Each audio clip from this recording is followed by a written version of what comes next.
This is a More Than Just Podcast production.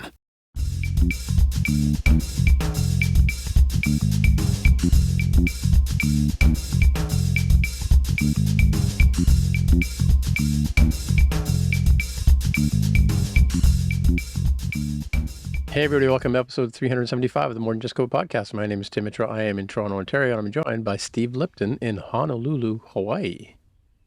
Aloha.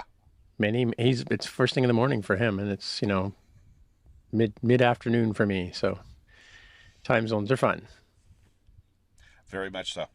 Well, I was going to say, as I find out every morning, because I still work in Central Time, so I'm up at 3. Oh, really? Wander over to my computer and start doing my daily work. So. Yeah, I think you said the office is in Chicago. Office is in Chicago, yeah. Yeah, so you're on Central Time. Cool. I was working on Central Time, but for me it was an advantage as I got to show up an hour late for work, because walk the dog in the morning, then go to check in at the office and things. That was a lot of fun. Yeah, cool. So I just want to get a sense of kind of what you're up to. I know right now you've got a course that's going to be coming out at some point in the future. I've seen some talks by you in the past, and I've enjoyed some of your previous courses. And last bunch were on playgrounds, but is that sort of where you're focusing these days? I'm focusing on a bunch of new stuff for me. Some of it is brand new. The one I'm working on right now is SwiftData, and we're going to be putting together. I'm in recording phase now, and then we'll start going into editing phase hopefully next week for creating a course on SwiftData for beginners who have absolutely no idea what they're doing. Right. So if there's people who know core data, this is going to not have anything to do with core data. It's not going to take a core data approach to it. I'm doing this from a noob perspective, as long as you understand Swift UI, and trying to get the two of those together. So the focus is going to be like Mac, iPad, iOS, iPad kind of iOS, focus? iPad. Yeah, we're actually going to use an iPad. I have one of the things I do with my courses, if anyone's ever taken any of the ones from LinkedIn Learning, is I've created my own universe where these courses happen. Mm-hmm. And so all the demos are related. And it's both the ones that have to do with iOS and iPadOS, and even the ones I do outside of that for business stuff, for the SAP Business One stuff that I do. And it all centers around a company called the Huli Pizza Company. And Huli Pizza, it's a small little pizza company that got started by a bunch of surfers who decided they liked their pizza differently than everybody else. So the story in the SwiftData one is we're on an iPad now, because this is going to be their ordering system on the tables for ordering pizza. Oh, okay, cool. Yeah. So is Playgrounds going to enter into it, or is that something that... No. This time I'm not going to be doing Playgrounds. I wasn't happy with the Playgrounds beta for SwiftData. So it's not easy to play with Playgrounds with this as of now. I may end up, which is what I did with the Swift UI course, is I may end up putting demo files about the real course from Xcode side as Playground files further down the line once I finish the course. So it's still possible to play with Playgrounds. I mean, I haven't really worked on stuff. I look at Playgrounds as though it's my favorite prototyping environment. Mm-hmm. So if I want to make what I call them software toys. If you want to make a software toy, that's what I do in Playground. So if I need something really dirty, quick and dirty, I'll do it there. I almost always have my iPad on me, so I can quickly come up with a little thing, see if it works. If I don't remember how, some method works, I'll play with it on that one. I mean, that's where I use Playgrounds. And that's where I think Playgrounds could be used by more professional developers compared to learners. And so that's where I tend to use it. That's where I tend to champion it, even though Apple gets wishy-washy about whether they think that's the audience or not. I mean, and that's one of the things that's always been a problem with Playgrounds, is they've never actually figured out what they want to do with it. Right. So We can go to a couple of threads there, but like one of them, I guess, is so the promise was, I guess, 2 years ago when they added the app ability into Playgrounds. Like you can create an app in Playgrounds, and you can start from there. Hmm. And I did follow your LinkedIn course on that. Where do you think that is? Like, do you think it is really viable that somebody builds a full app on, or yeah, full app on iPad on Playgrounds? I could see people doing it. I I think it would be a relatively simple app. It would not be something complex per se. I mean, Mm-hmm. there are things you can do that there on Playgrounds, which I actually would do more often on Playgrounds than I would actually on Xcode. You always got to remember with Playgrounds, because it's and I'm talking particularly about the iPad Playgrounds Right. here when I'm Right. talking about Yeah. it. When you're talking about the iPad Playgrounds, you don't have a simulator per se. I mean, you've got the preview, but you don't have a simulator. You're using real devices. You're if you're using MapKit or you're using any of the AR stuff or anything like that, you're using cameras, you're using the actual locations, Right. and it's running at full speed. Right. So it's not like the simulator, which is Right, could be running on Intel as opposed to Apple right, Silicon. Here you're purely in Apple Silicon land, and right. so if you're in Playground, let's imagine this. So I'm sitting in front of my iPad. Obviously, I'm sitting in front of my iPad because it can only run Playgrounds on a Mac or iPad, not the Hmm. phone, right? So Right. if I'm writing a phone app and I go to run the preview, I forget what the command is, but you run that do you get like an iPhone kind of window to play around with, or how does that work? For preview, your standard size window on a iPad, the Hmm. standard size window is about phone shaped. Okay. So yes, if you Like leave it black like, bars on both sides kind of thing, yeah, or it's okay. not. It doesn't have the black bars, but if you just use the default settings, which is I think a 1/3 of essentially of the screen, if you leave it like that, it's pretty close to a iPhone. Mhm. I I don't remember, and I think it's in my course, but I don't remember off the top of my head. But I don't remember how the environment variables look at it to say. I think it actually does say that it's compact at that point. Right. Okay. Right. So it does have a compact width for the size class, so it thinks of it as a phone. Right. If you hit run, it's going to go full iPad. If you extend that over that preview, it'll get big enough that it'll actually start acting like a actual device. Now I Can don't you? remember. I can't guarantee that because I sometimes get confused with it and they keep switching it on me. Yeah. So I'm not that I will hedge my bet on that, but that's how I sort of remember it. I haven't And used it some of in a the bit. edge case things, like can you, like I guess can you do it? I'm guessing you can't really emulate like dynamic island or live activities, that kind of thing. Can you get those things No, going? no, No. can't get those yet. So that's what you're talking about. Some of the complexity, like Right. core data was always a challenge. Yeah. Some of the core libraries, right? Yeah, core data is a problem for other reasons. The core data's big problem is you got to set up The the store. model properly. Yeah. So that becomes a problem unless you really know what you're doing for dealing with previews, Okay. because you've essentially got to make your whole database for the preview for it to work right, and that takes a little bit more code than most people are going to first know at first. It's not as simple as doing that. Yeah, I don't want to be too dismissive about developing on Playgrounds because I think it's really fantastic that you can do Yeah. that. I mean, like I kind of wonder if there is a developer or a community out there that would look at, because Xcode can be a pain in the butt. I mean, it's sort of Hmm. the drunk uncle we all work with, right? Right. You know, so it has a lot. There's a lot of things in it. It gets better. I mean, like a lot of the stuff I've been doing with SwiftData lately. I mean, I recently refactored an app I started in Core Data with SwiftUI, got Hmm. lost in the mire of MVVM and all that kind of bad advice that we got back a couple of years ago. And I just recently I started studying Swift Data a bit, some of the courses online and that kind of stuff. And then I thought, well, what the heck? Let's refactor this core data app.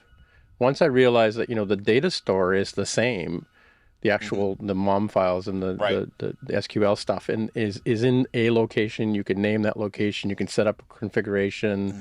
You can go in there, and I sort of uncovered that one of the challenges I have about refactoring is like, am I using the same data? Like, I've already invested a little bit of energy, not that I can't throw out, but energy in creating records and creating a model and working with different metaphors for what my business logic is. And then what I was able to do was just take the SwiftData and set up the models in SwiftData and then point to the same store and then get that those same assets. So I'm working on a release right now for an app that, I've talked about this offline, but I'm using this. I've got records in there that I created in 2021. That I don't want to let, you say, I got a lot of junk behind me. I don't want to leave that junk behind, and go into a greenfield application. I want to basically say, okay, well, this is what I can do. And I'm amazed that in the last 2 weeks, have made more progress than I did in 3 years working with core data at SwiftUI and MVVM. So, I mean, the iOS 17 stuff for SwiftData is amazing, right? It is. Yeah, I mean the fact that if you figure it out. yeah. The beauty of the SwiftData announcement was that was it this year or last year? Can't remember. This year. This year, yeah. Everybody wanted a new core data. Everybody wanted a non-core data like core data, because core data has some fugly parts to it, right? Because it comes over from the older style of development in iOS. I mean, it started in Tiger and iOS 10 maybe 10.4 anyway of the Mac, right? So it's been around for a while, but and it's people have abandoned it and gone to Realm, and they've gone to other Firebase and things like that, and now people are coming back to it. I think with SwiftData we want the Swift UI version of it, right? And I'm actually surprised at how much core data actually is under the hood, right? I think maybe you can talk to some of that. It's there. I mean, you can start seeing it. As you were pointing out, the files, when you get down to the SQLite levels, those are the same files. There are some of the utilities that you can use for core data work fine for SwiftData, and you can start seeing those tables if you need to. It's great in those respects. There are times when you see it. I think one of the big things you can see it the most in is with codable. Is virtually everything has to be codable, and it's using codable as its straitjacket to make sure that it can get down to core data. And a lot of the times, what I've been seeing with the model side of things is the codable protocol, and it's changed in a couple of versions where things have actually started shifting better. The codable protocol is an even bigger straitjacket than it normally is for, say, if you're doing a JSON or JSON file. So those are also going on, and I think that's where you see it the most, is when you're trying to push this thing down. Many of the commands, one of the methods that you're using on the model containers and the model contexts look very similar to what you can see in core data. And so those look similar. So what kind of journey are you going to take an engineer or developer who wants to learn this stuff? I mean, and again, you're saying you're starting from someone who has no preconceived right baggage like I do, right? Right. I mean, I spend, on my other side of my professional life, when I'm not doing iOS stuff, I spend a huge chunk of that with SQL. So I have this database mindset to begin with. And although it's not really a database, and there's lots of things you could do with core data or SwiftData that would make Transact SQL absolutely upset. I was going to use other words, but I'll use those. It's good to start to think that way, because that's something that most people have some idea about how to look at it as a database. So what I do is we have a menu program, a menu app that's already built that has no persistence. and we're going to build the persistence into it with 3 pieces. I will demonstrate it with how to put together ratings for pizzas.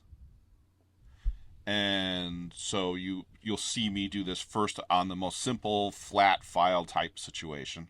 Right. So you just get the basic parts of inserting a record, deleting a record, right, displaying a record. Then we go one step further and start looking at how to sort that information and how to filter that information.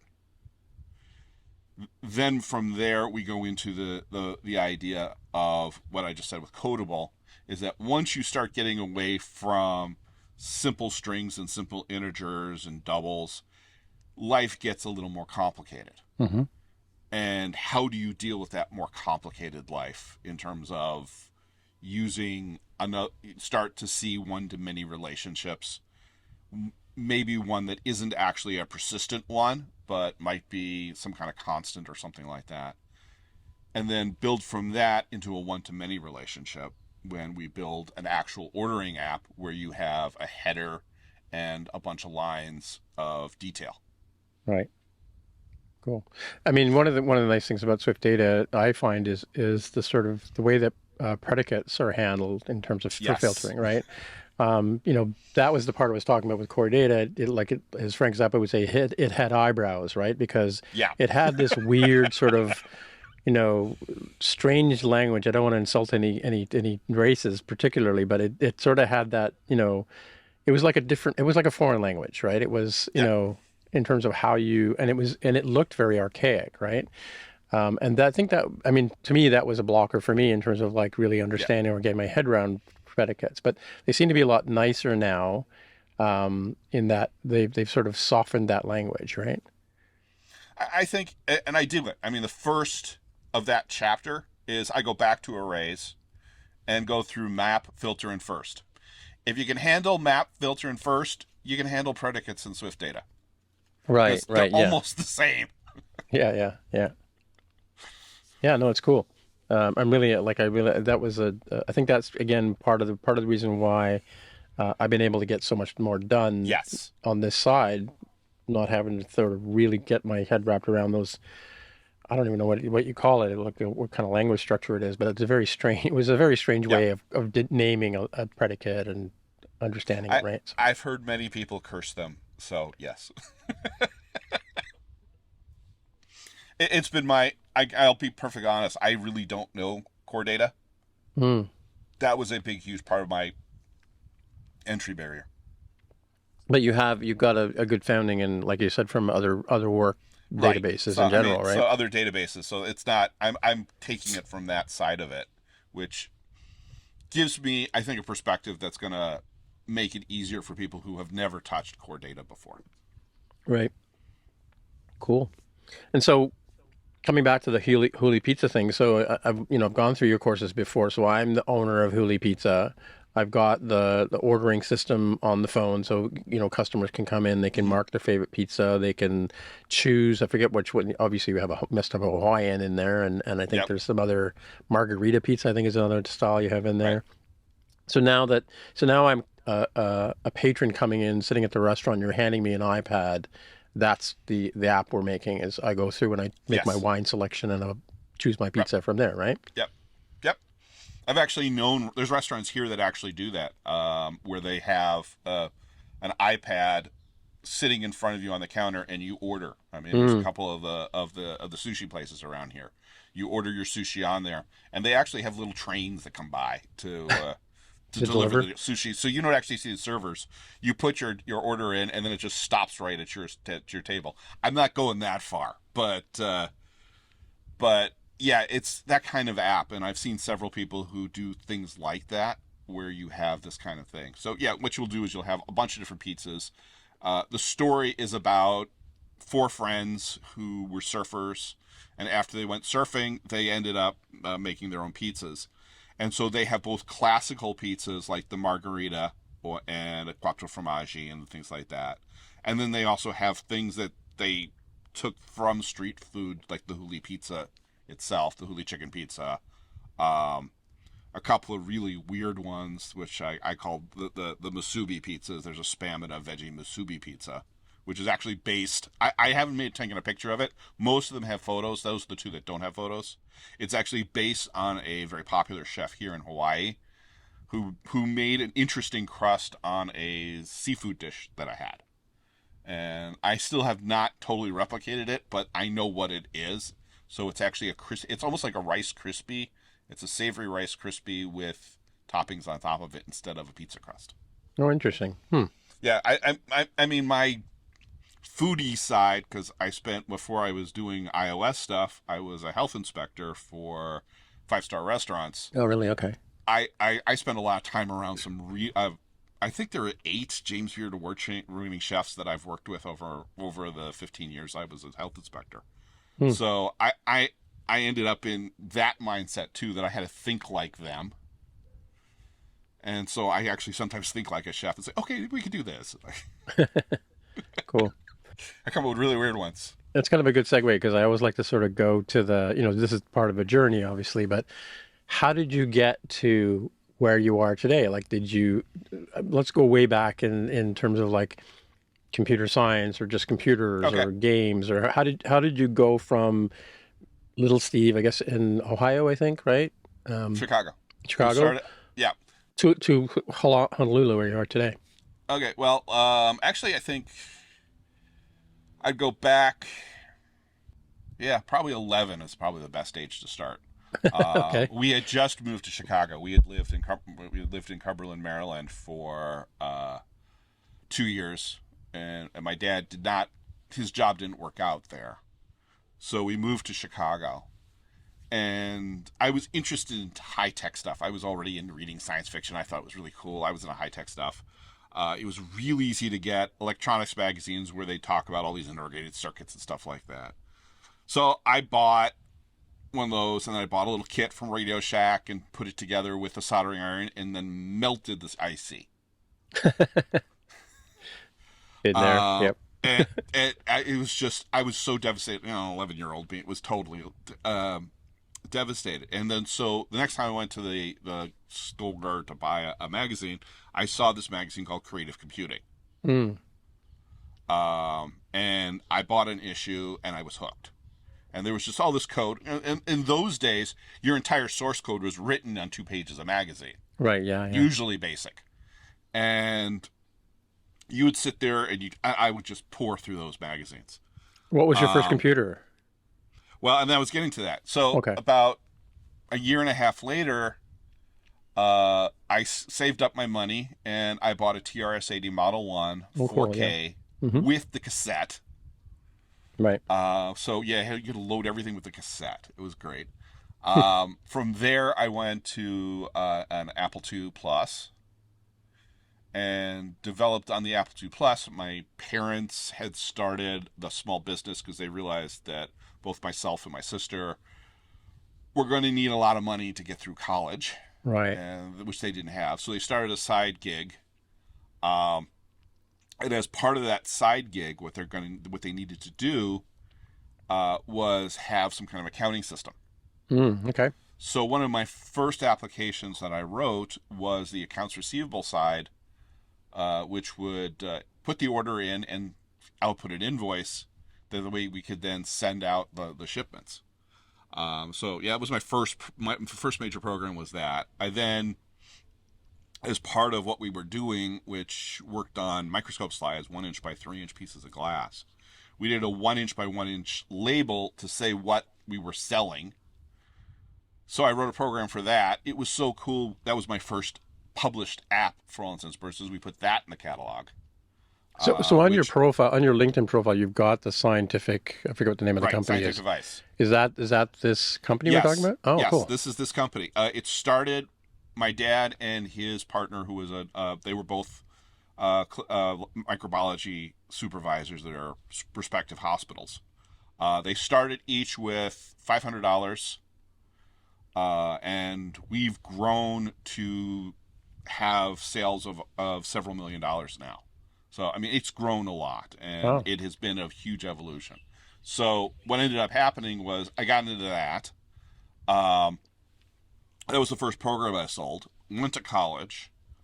As I was going through college, I had a few summer jobs at a software retailer, when it used to be that you could actually have a store that had actual boxes With a box on the and a disc in it. Yeah. Yeah, a box on the wall. Most of them saying Infocom on them. Yeah.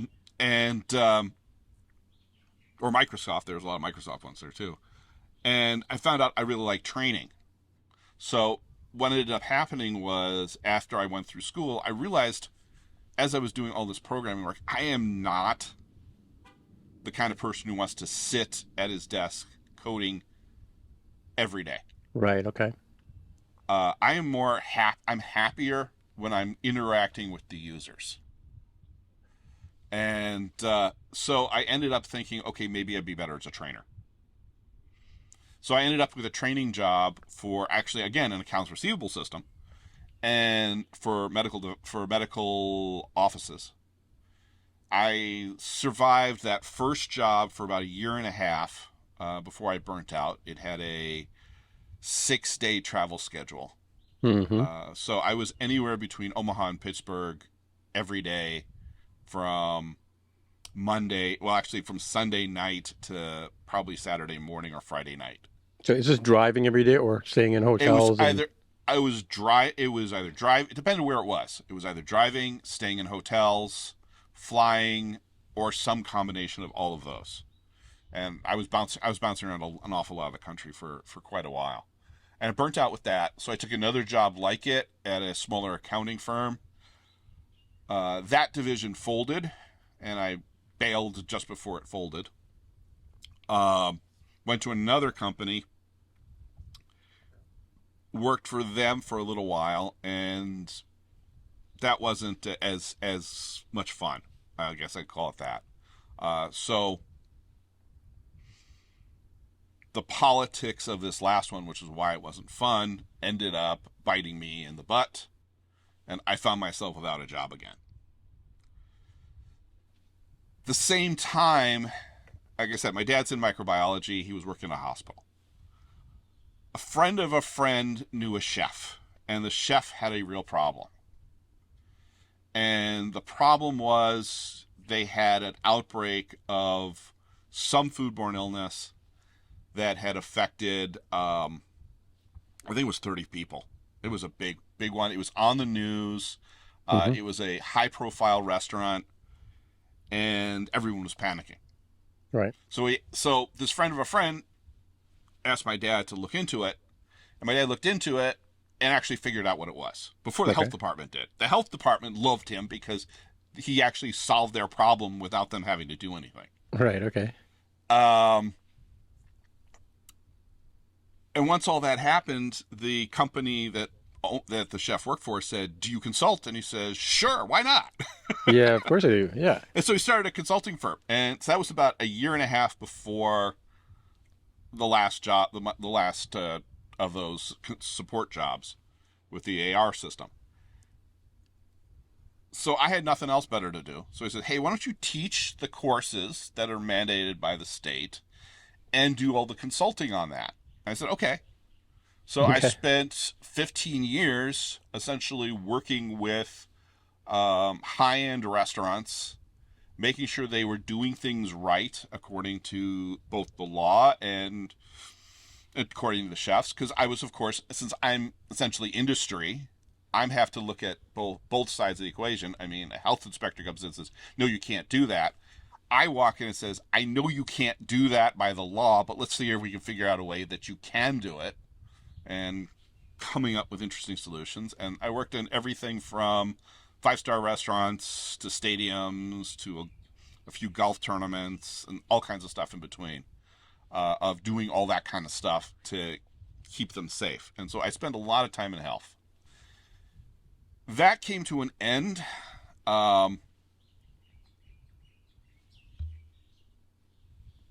Mostly because the dot-com bubble burst and people's budgets changed.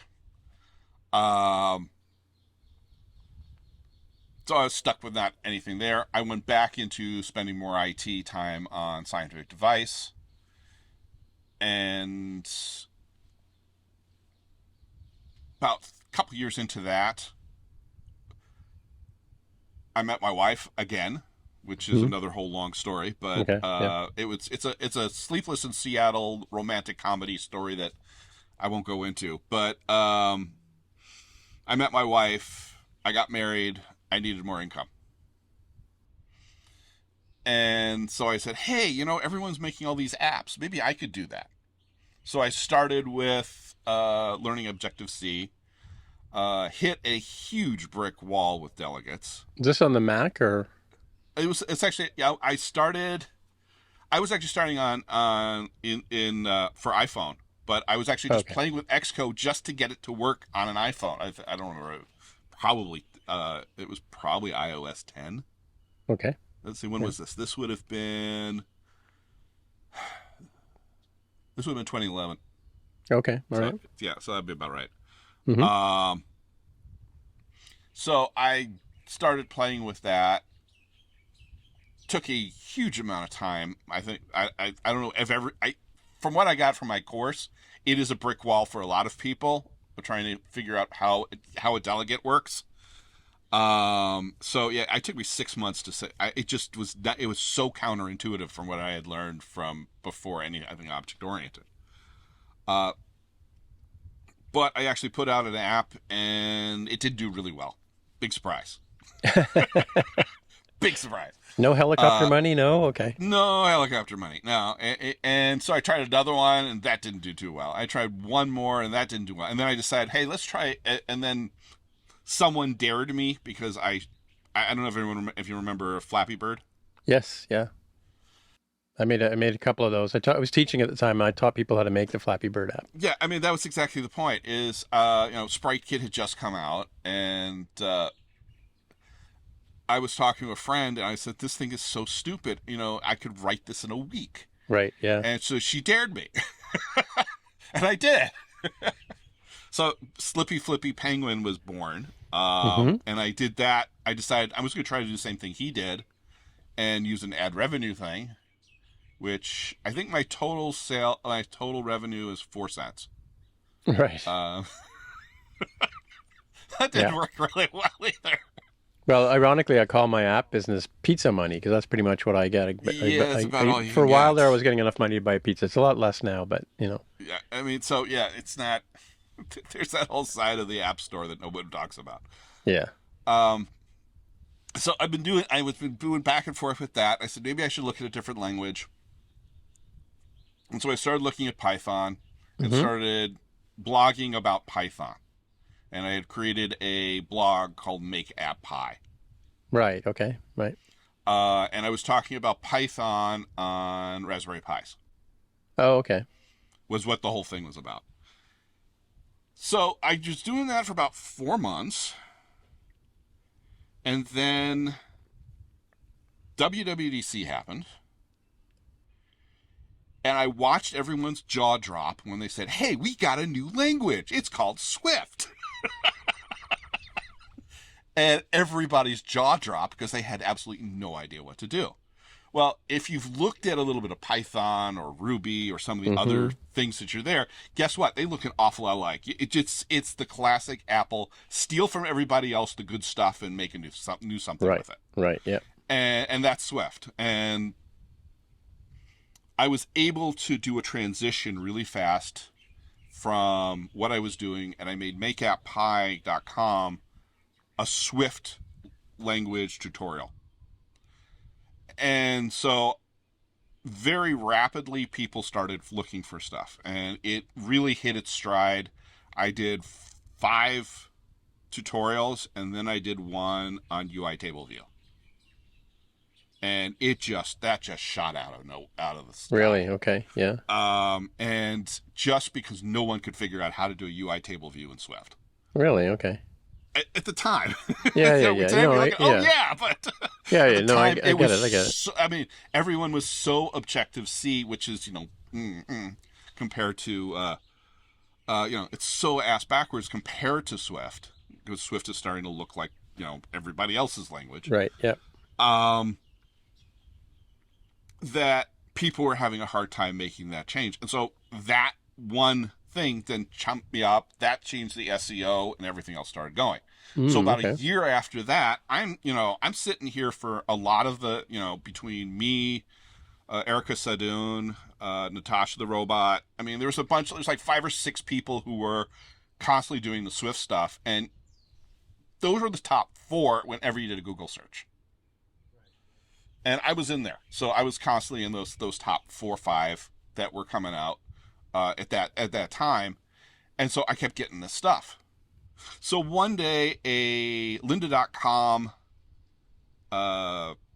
rep, content manager, saw my articles and said, "Hey, do you want to do a video?" I go, "Oh, cool, yeah, that'd be fun." Sure, yeah. So I go ahead and I do a video for them, and they say, "Okay, here's what we can do, and here's once you propose something. So look at what would you like to do?" I said, "I want to do this. I want to do this. I want to do this." And the one they picked on was WatchOS. Oh, okay. I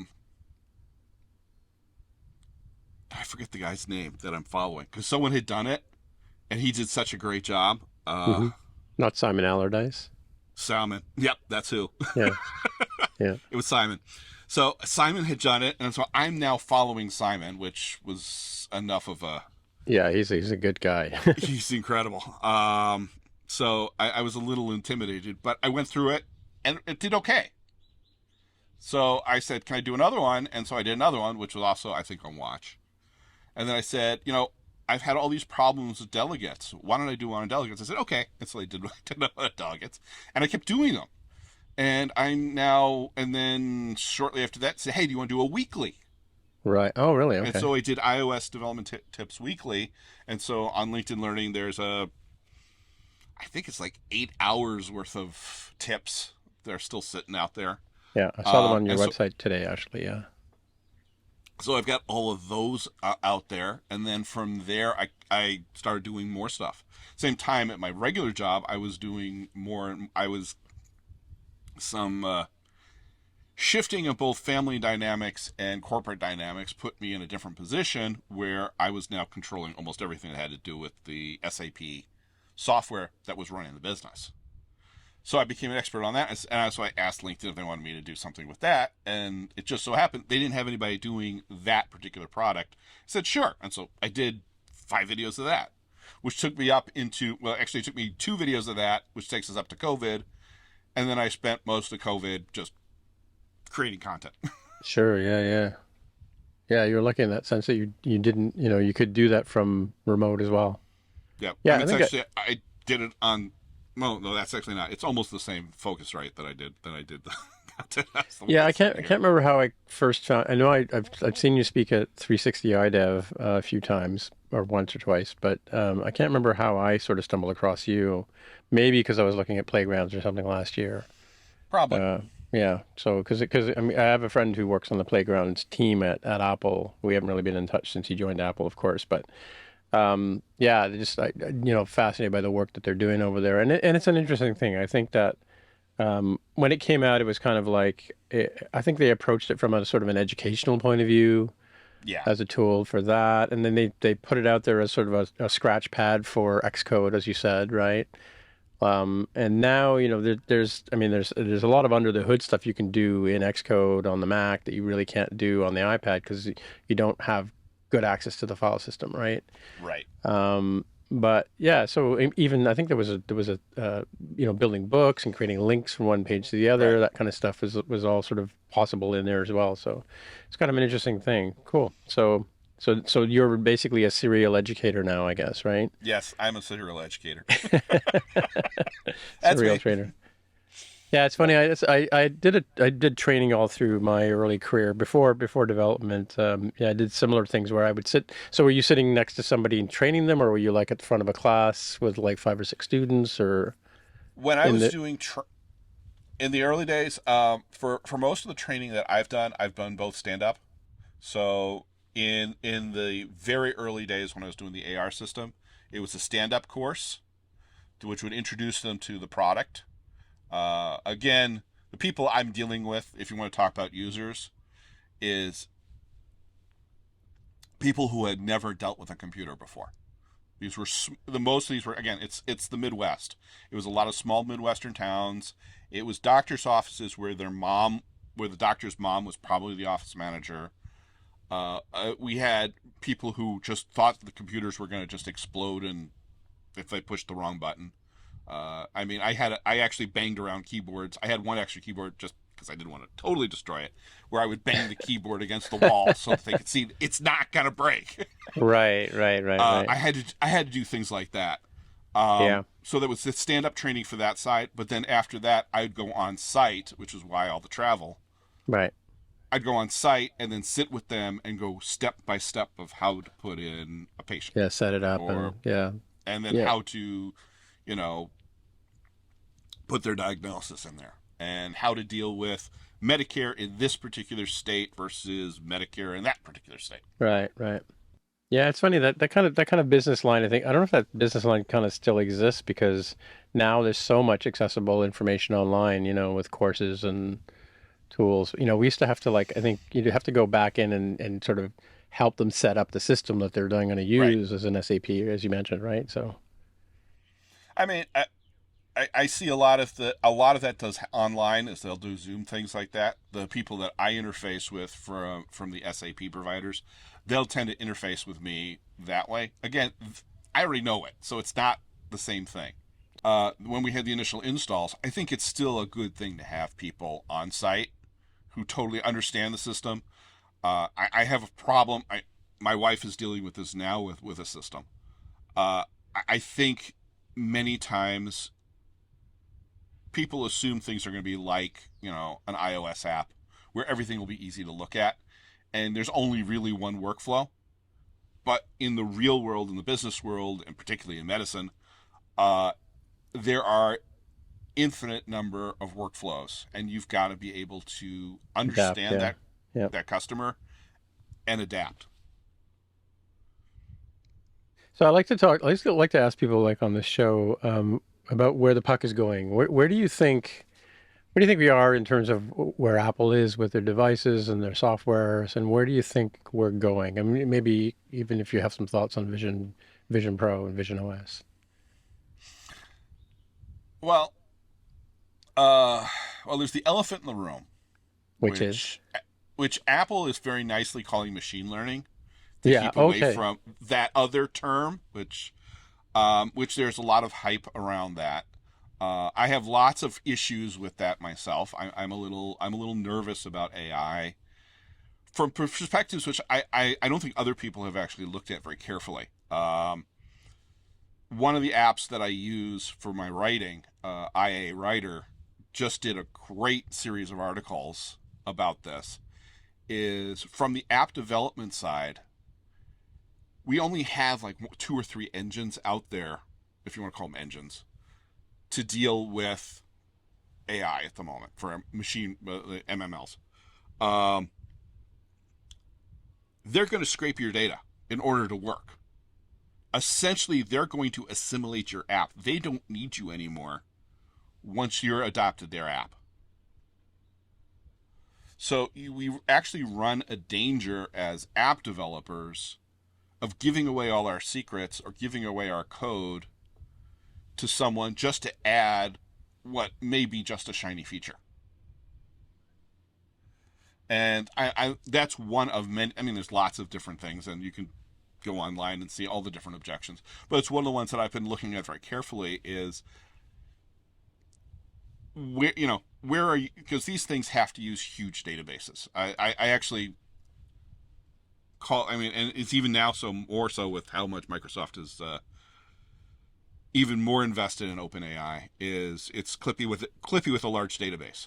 Yeah. And that's what it is. And if you look at it in that respect, you see it differently than thinking it's some super intelligent thing. It isn't. It's Clippy. It's the same Clippy. It's an automated FAQ. Yeah. It's Clippy with a lot more data that he can then randomly pull, and sometimes just as annoying. So I mean, I see that. I think there are things out there that work really well. I mean, I look at Grammarly as an example of an application that's using it in a good sense. I'm a little nervous because, that's taking my information to do it, and so it is scraping my information in order to work. So, you do have to worry about that. But there are things that are working well. The machine learning side, some of the things that we can look at with Apple is, that I love the automatic clipping that you can do with a photo, is that you just tap on an object in a photo and just drag it, and then it's already clipped for you. Right. I mean, that kind of stuff's cool. That kind of stuff makes sense.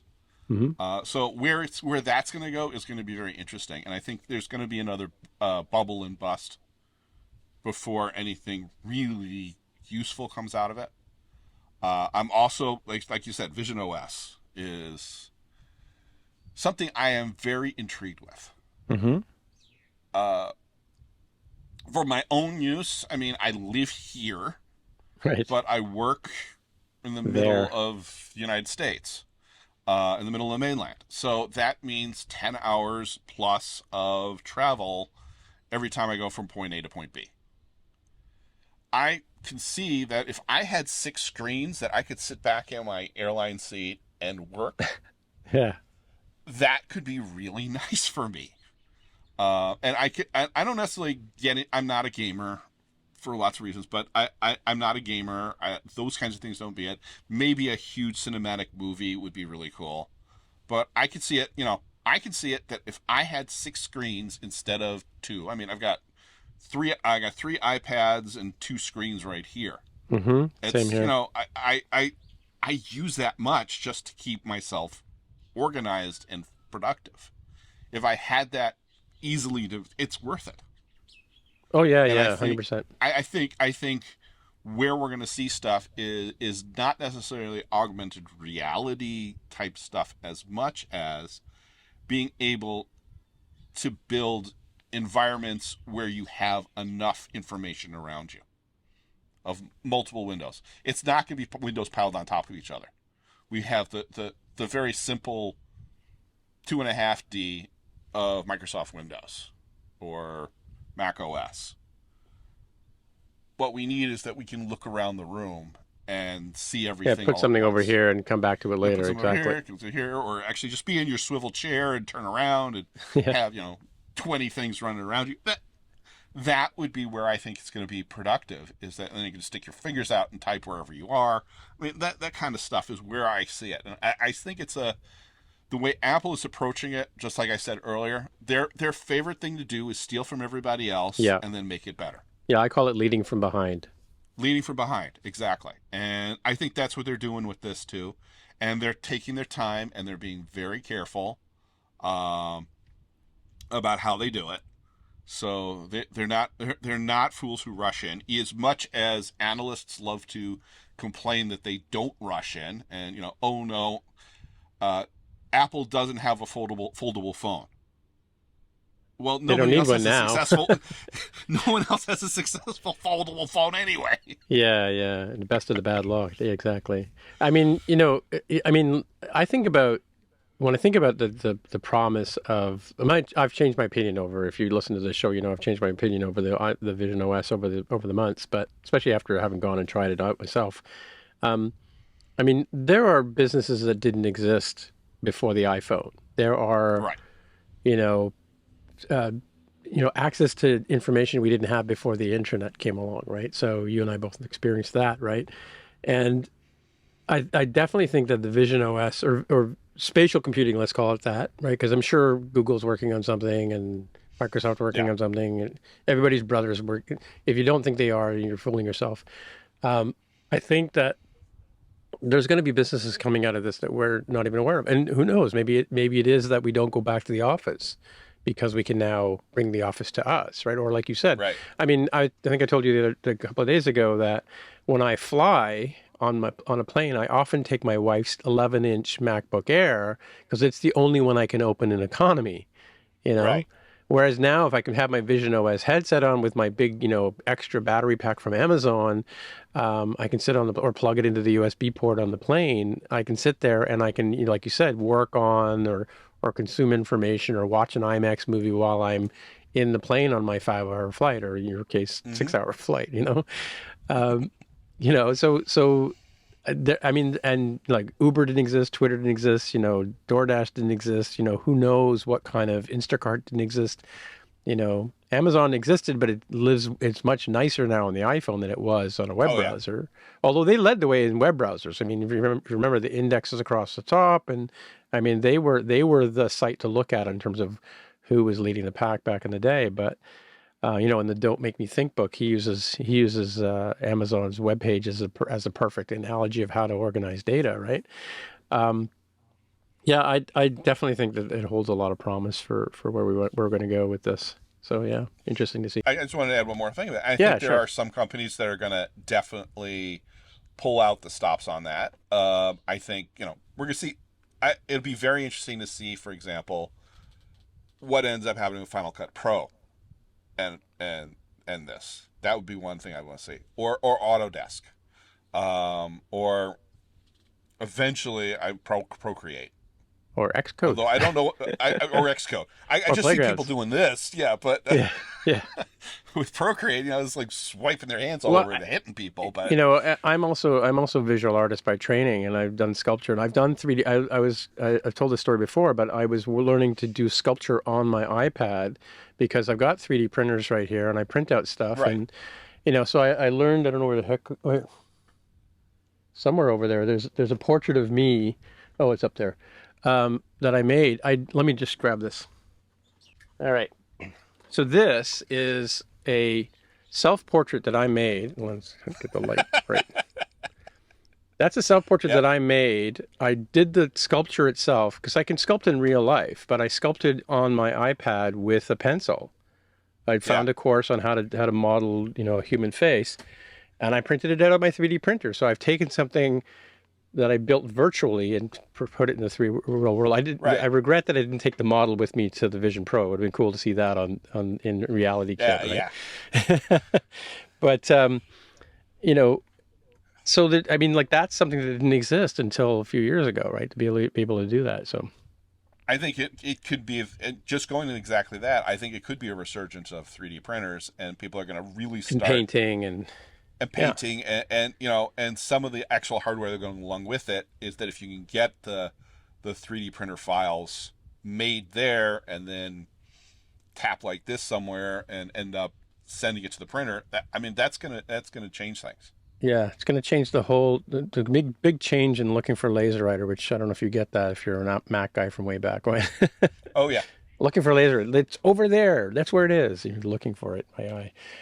Anyway, I want to get to an interesting part of the show that we do, which is sort of the Tim's questions, and it's based on the work of Marcel Proust. I don't know if you know the Marcel Proust questionnaire, but I've also stolen a bunch of questions from Stephen Colbert to make it more fun, right? So, of course. So if you're seated comfortably, we can delve into this part of the show. Okay, seated comfortably. Simple one is, what's your motto? What's the elevator pitch for Steve Lipton? Let's do something stupid next. Oh, cool. All right. And would you like to expound on that, or just? Sure. I mean, it's first of all, one of the best ways to get past imposter syndrome is just assume you're going to be doing something foolish or stupid. Right. Okay. So it just, you go buzz right past it.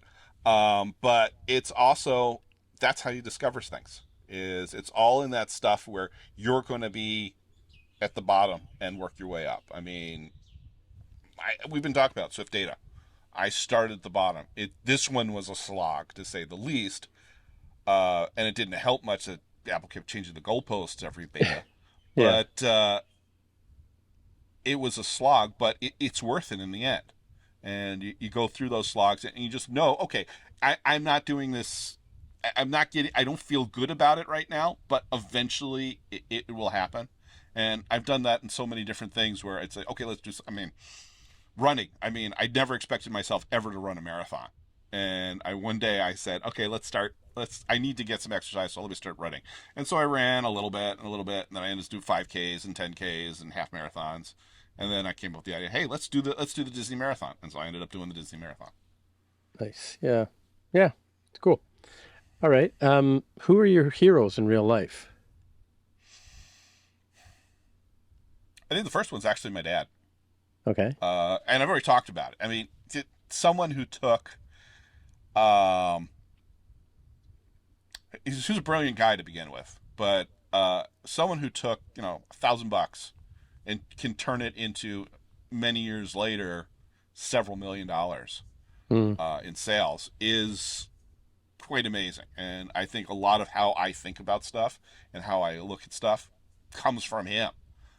And he's come up with some really brilliant ideas. I mean, one of the first inventions that came out of scientific device that, besides our standard stuff that we sell now, is a product that doesn't exist anymore called the slide dryer. And there's a problem in hospital laboratories that you have to take a sample and then you have to dry it so that it's fixed on the slide.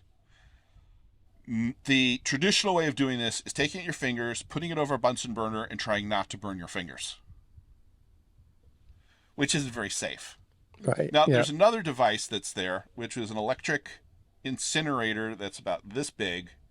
It's a tube about this big with a tiny hole in it that you use to make inoculation, to sterilize inoculation loops in the lab. That gives off a ton of waste heat.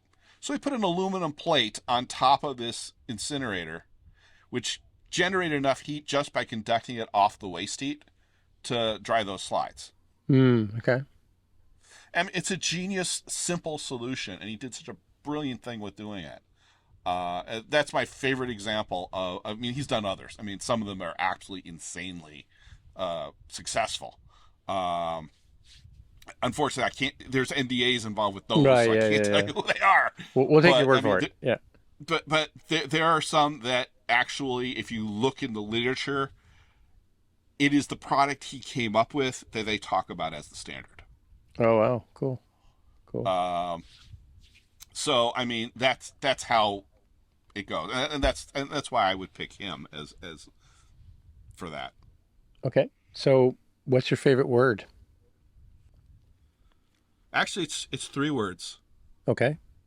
and it's actually the 3 words that I was thinking about when I started to say it. I don't know. Okay. It's better than it depends. Yeah, it's literally I don't know. And then I might say, you might have a situation, and someone once started slapping me, or metaphorically slapping me about it depends. So I Right. stopped Yeah. using that. I tend to say I don't know. Here are the possibilities. If I were to speculate, but yeah, I would say I don't know. Well, let's do You wanna something put stupid next and figure it out, right? Yeah, exactly. Cool. Let me play What's with it. That would be the next thing, is let me play with it, which goes back to Yeah. playgrounds. Of Yeah. Same with me. So, what is the best sandwich? course, I'm so pizza obsessed. I'd say 2 pieces of pizza on top of each other. Like a calzone kind of idea? Yeah. Calzone, yeah. A Or calzone. folded piece of pizza? Yeah. Or folded pizza, yeah. What ingredients go in that perfect pizza? Oh, the perfect pizza for me. Well, I designed it. That's how the whole Huli thing started. Would probably be a Huli chicken pizza, which technically doesn't exist. I supposedly there's a place at Kahuku that makes it, but I've actually made it myself. So it's Huli chicken, which is for those who not from Hawaii. It's a teriyaki spit roasted chicken, essentially. Tomato sauce, macadamia nuts, pineapple, and I'm missing one ingredient that I like in there. Oh yeah, goat cheese. Goat cheese, cool. So the Huli pizza isn't named after the company in Silicon Valley TV show. No, Oh, it's named after the chicken, the Huli it's named chicken. after chicken. Yeah, Oh, huli means got- to turn around. Actually, it's got two. It's a double meaning if you're talking about pizza, because it's on one side it's the huli chicken, which is a rotisserie like this, but people spin their dough like this for a pizza. Oh, So it's okay. about turning around. It's the same basic word as for the dance hula. It comes from the same root. It's Oh, okay, essentially- cool. It's turning around. See, I assumed it was from the Huli company on Silicon Valley. No, it's actually huli. It's actually a Hawaiian word for turn around. Oh, okay, cool. Well, Or- that may be the rotate. genesis for Huli, for all I know. Yeah. What is your most prized possession? I'm sure it's sitting right here in this room right now.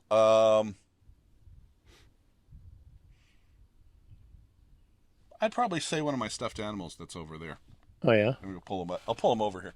sure. So this he is 55 years old. Wow, It's Cha-Cha. Um, the bear. it's a bear.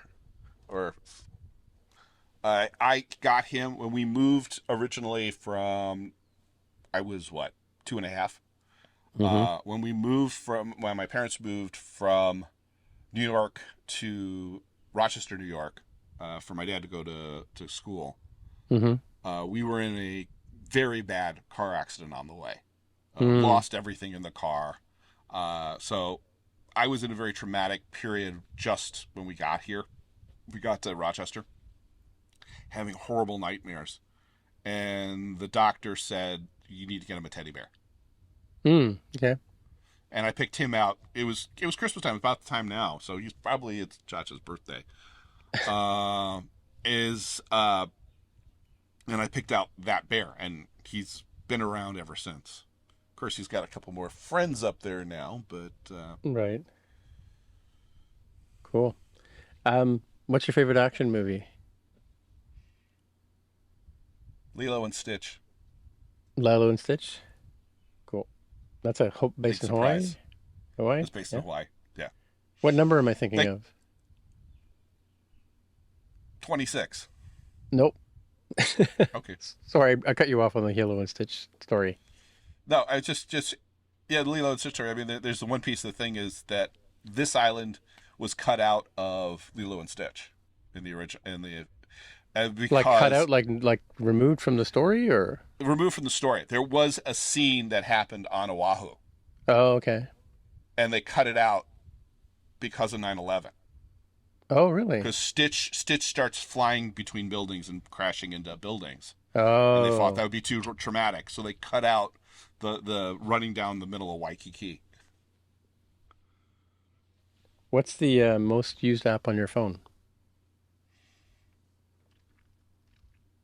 Probably Slack. Slack? Yeah.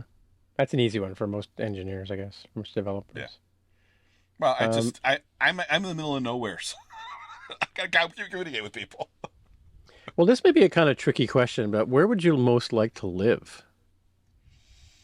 Down the street. It's a nice house I'm down actually there, looking for a house. So yeah, I Oh, know. okay, cool. Now we live where I live now is actually I want to live on this island, but if I were to pick somewhere to live, right now I live in what's essentially mostly military. So I okay. am that direction. 3 miles is Pearl Harbor. Oh, okay. Right. And Today's in Pearl fact, Harbor Day, isn't it? Or tomorrow? Today's Yes. Pearl Harbor Day. Yeah. Okay. Yep. Right in my backyard here is the fuel tanks for Pearl Harbor, or was the fuel tanks for Pearl Harbor. They're getting decommissioned now. But and in between is all military housing. So this isn't the most conducive neighborhood that I like to live in. It's got a lot of younger people here who have interests that are a little noisy. Let's put it that way. Okay. All right. What's the one thing that you own that you should really throw out? Probably all those chocolate bars that I'm stashing away somewhere. Okay. I don't need that many chocolate bars. Right. Let's see. Aisle or window? Window. Window? You just like to get in there and just chill? Yeah. No, I like putting the pillow up against the wall. Okay, cool. Have you ever asked anybody for their autograph? Yes. And would you care to expound on that? It's actually 3 Okay. that I could think of off the top of my head. One is Sir Peter Bedouin, who was Nobel laureate. Okay. He actually borrowed my belt. That's another whole story, but yeah, Okay. it's a lot there. But I got his autograph. Sir Peter Medawar, David Mack, the artist and art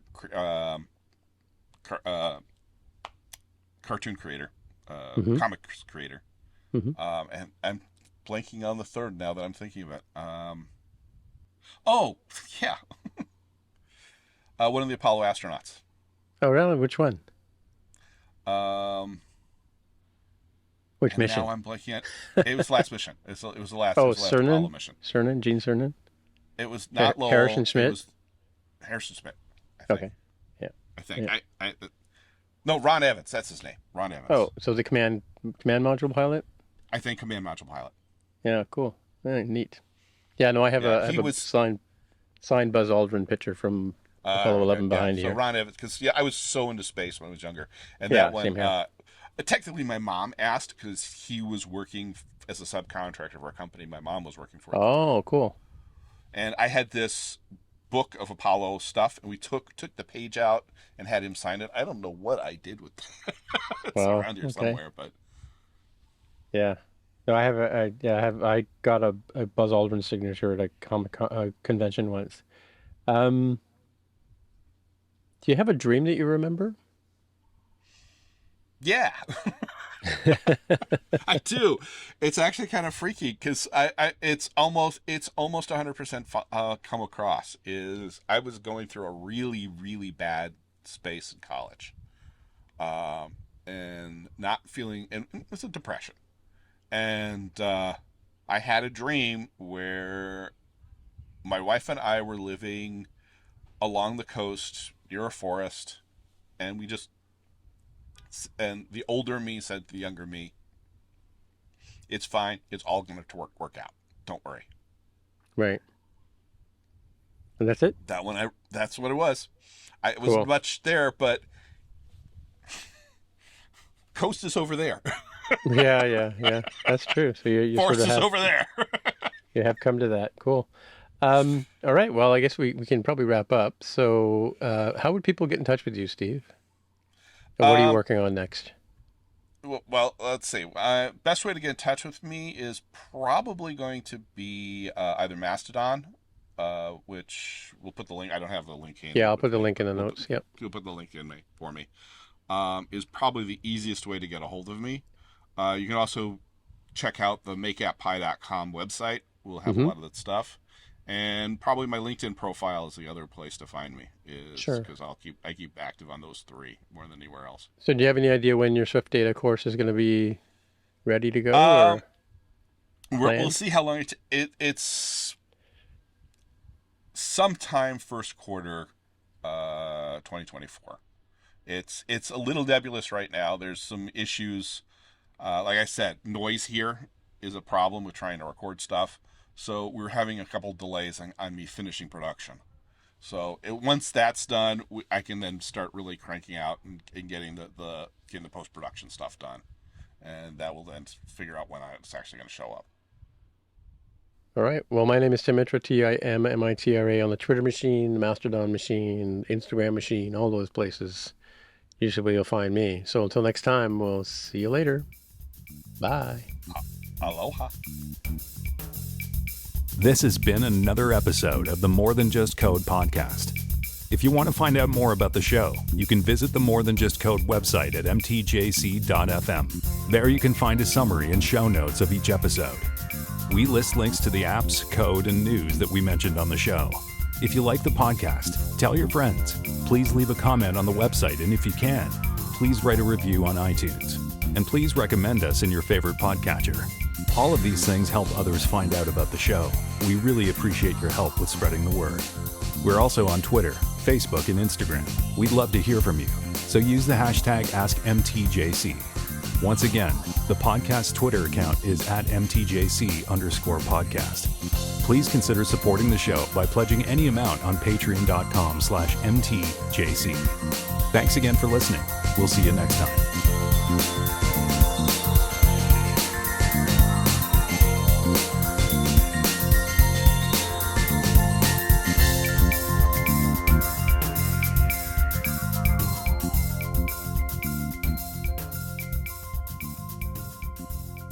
So, do you consider yourself an indie developer, or do you consider yourself just like you're just working from home this whole time, and that's kind of where you're at? Did COVID change any of that? I guess is a question. Well, COVID changed it big time in the sense that I'm here. I mean, Right. the reason I'm here in Hawaii is COVID. Oh, you Is moved? that You moved during COVID, no, or no, I didn't move during COVID. What ended up happening was, uh, the when COVID started isolating everybody when we went to lockdown. yeah? In about a week, I converted an entire business from in office to remote. Okay, right. And then I realized after we had done that, after a year of this, we came back here to vacation. Um, that there's nothing stopping me from doing my job anywhere because this infrastructure is now in place. I could work from almost everywhere for about 90% of my job. So, And were I just you have to go actually back. going to a physical office before this? Like, were you going Yes. like So somewhere I mean, downtown or whatever? so our office is over by O'Hare Airport. Uh-huh. So we were by the airport. I Oh, you actually had mean you were going to the office in Chicago? my Chicago office. Yeah. So I usually went to the Chicago office. During lockdown, I was stuck in downtown Chicago, where Oh, okay. where our apartment was, Okay. and everyone else. I mean, where the office used to be like this, it blew up like this because people lived pretty far away from the office in some Yeah. cases. Yeah. And so they were all over the suburbs, and it was working great. Mm-hmm. So I asked my boss, and he said, "Sure." Right. I was like, "Okay, yeah, he's my dad, but even still, I was not, Oh, I your was not boss, yeah. expecting that." I was expecting. He said, "Okay, yeah, we can do that." Yeah. So because the same thing happened to me. I mean, I ran my own business from this house for like a good 10 years or so, and then when the indie apocalypse happened and I had to go find a day job, I went and joined a bank and worked there for about 5 years, I guess. And then COVID hit, and all of us had to like work from home. And and I even had I think I had 8 people that were working for me. I was their manager, and 3 out of 8 of them, maybe 4 out of 8 of them, relocated during COVID. They just went that way, 150 miles, and went that way 150 miles, and stayed there, right? Yeah. And I changed jobs last year, but the bank still has the downtown office, and they still expect people now to go in 2 days a week, kind of thing, right? So I whether I work remote or not is I have a couch over there where I wrote most of my code that over the last 13 years or so. So at night I'm working over there. During the day I'm sitting at during the day I'm sitting at this desk, and this is where I work. So and it's kind of nice because even though I'm still at home, this space is I'm working, right? When I get up and Yeah. walk away from here, I'm not working anymore, unless I'm coding, Right. But yeah, cool. Yeah, it's an interesting time, but it's interesting. I was just a couple of things I was going to mention during the show is that Apple I just saw an article this morning saying Apple's dipping their toe in AI. Just came out, like a story That just came surprised me. out. Yeah, unsurprising, but yeah, I mean they did it. I mean they did a kind of interesting thing with Core ML when they rolled Yeah. that out. Build your own models and train them, and some pretty fascinating stuff. And of course, typical of Apple, it became super simple to make something like an object recognizing app, right? And Right. you can see some of that manifest in the Photos app when you can point at a dog and it tells you it's a dog. You know, I was Yep. walking my dog one day and I had my camera open and put this little square box around my dog as I'm walking. I'm like, whoa, that's cool. Because it was obviously recognizing that my dog was with me or whatever. So yeah, it's interesting. It'd be interesting to see where we go with this stuff, right? As you know, I'm big on Vision OS right now. So that's my sort of thing. Well, but- me too. So yeah. As I keep telling myself, as soon as I become a millionaire, I'll buy one. Yeah. Yeah. Well, I had a visual joke that it was supposed to arrive today, but it didn't arrive, so I couldn't make the joke. But anyway, Oh. some surprise. Maybe for tomorrow's catch up, we'll I'll surprise you guys with it if it's ready. Okay. But yeah, no, it's cool. Well, thanks for coming on the show. Thank you for having me. Yeah, we'll see you. I guess It's we'll see fun. you again. And just, for those of you following the after show at this point in time, we do have a working group that we belong to, both of us.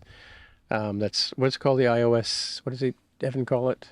Swift Remote Swift Studio. Remote Studio. Yeah, Swift Remote Studio. And yeah, we meet here, talk about goals on Friday. We have a coffee meetup on Wednesday at noon, I think, Eastern time. Yeah. And then, which is what, 6 o'clock in the morning? Don't ask me time zones. Yeah, time zones and dates. Don't ask us about those. And then, what's the other thing? Yeah, so, and then there's a Slack channel where so if you're an independent developer and you want to join a community and feel like you're sitting at the water cooler, you can probably join us there, right? Yes, cool. And you can see some of my other craziness. Yeah. All right, sir. Thanks for your time.